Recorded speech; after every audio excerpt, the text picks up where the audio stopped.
మన సనాతన ధర్మంలో మన ఉపనిషత్తులు ఋషులు చెప్పింది ఏంటి? ఆధ్యాత్మిక సాధన అంటే మనమేమనుకుంటాము, అమ్మో అది బ్రహ్మ విద్య మనకు అర్థం కాదు అనుకుంటాం. నిజంగా బ్రహ్మ విద్య ఏం కాదు. అది కరెక్ట్గా మనకు అర్థం చేసుకుంటే చాలా సింపుల్. అది నిజంగా కూసు విద్య. ఏంటి బ్రహ్మ విద్యలో వాళ్ళు చెప్పింది ఏంటి?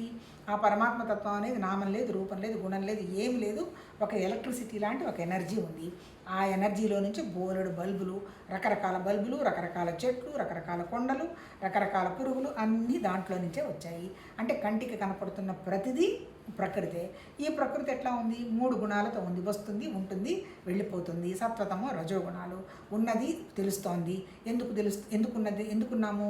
ఆనందం కోసం ఉన్నాము. ఇప్పుడు మనం ఏం చేసాము? ఈ క్రమంలో మరి అది వేల జన్మలో మరి నిజంగా జన్మలు ఉన్నాయో లేవో అవన్నీ నాకు తెలియదు, కానీ పోలేడు జ్ఞాపకాలు ఏర్పాటు చేసుకున్నాం. ఆ జ్ఞాపకాలకు అనుగుణంగా మనం మన మనసులో రకరకాల భావాలు పెట్టుకున్నాం. అంటే ఏంటి? ఇలా చేస్తేనే మంచిది, ఇలా చేస్తే చెడ్డది అన్నట్టు.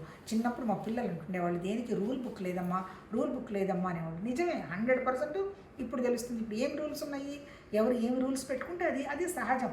ఎందుకంటే ప్రకృతి కదా, మారుతుంది, వస్తుంది, వెళ్ళిపోతుంది. ఈ మార్పు కనుక మనం ఎప్పుడూ ఆది మానవుల్లాగా మనం ఇప్పుడు ఏం లేవు. అంటే మనకి చాలా మన బుద్ధికి వికాసం కలిగింది. భౌతికంగా ఎంత సుఖంగా ఉండాలి అవన్నీ మనం సంపాదించాం. కానీ ఈ వస్తువులతో సంబంధం లేకుండా, మనుషులతో సంబంధం లేకుండా ఉండేటువంటి ఒక భగవతత్వ జ్ఞానం మన దగ్గరే ఉందనేటువంటి విషయం మనం 100% మర్చిపోయినాం. ఎందుకు మర్చిపోయినాము? మనం తయారు చేసుకున్నటువంటి నోషన్స్ వల్ల. నోషన్స్ అంటే రకరకాల భావాలు, కాన్సెప్ట్స్ ఇలానే ఉంటుంది. ఎవరినన్నా అడగండి. నిన్న ఏదో మా ఫ్రెండ్ మాట్లాడుతుంది, భగవద్గీత ఎప్పుడు నాకు నచ్చదే భగవద్గీత.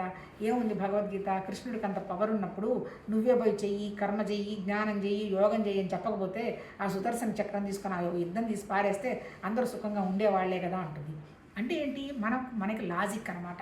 అంటే నేను ఇంత పూజ చేస్తున్నాను కాబట్టి నాకేదో అవతల వాళ్ళు ఇచ్చి తీరాలి అనేటువంటి విషయంగా మనం కొన్ని ఏర్పాటు చేసుకున్నాం. మనకు అలా చెప్పారు కూడా. ఏదైనా బాధ వచ్చింది, ఇదిగోనమ్మా పెళ్లి కావడం లేదు అంటున్నారు, ఇదిగోనమ్మా రుక్మిణి కళ్యాణం చేసుకో, పెళ్ళి అయిపోతుంది. లేదు డబ్బులు రావడం లేదంటారు, ఇదిగో వరలక్ష్మి వ్రతం చేసుకోమ్మా, ఆరోగ్యం బాగలేదు, సంతోషమాత చేసుకోమ్మా. ఇట్లా ఏంటి మన వాళ్ళు ఈ అమ్మవార్లని, తర్వాత ఈ అయ్యవార్లని నామరూపాలతోటి బాగా సృష్టించి పెట్టారు. అయ్యవారంటే ఏంటి? జ్ఞానం. అమ్మవారంటే ఎవరు? శక్తి. అంటే సృష్టిలో వ్యక్తమైంది ఏంటి? ప్రాణం వ్యక్తమైంది. ప్రాణం ఉందని జ్ఞానానికి తెలిసింది.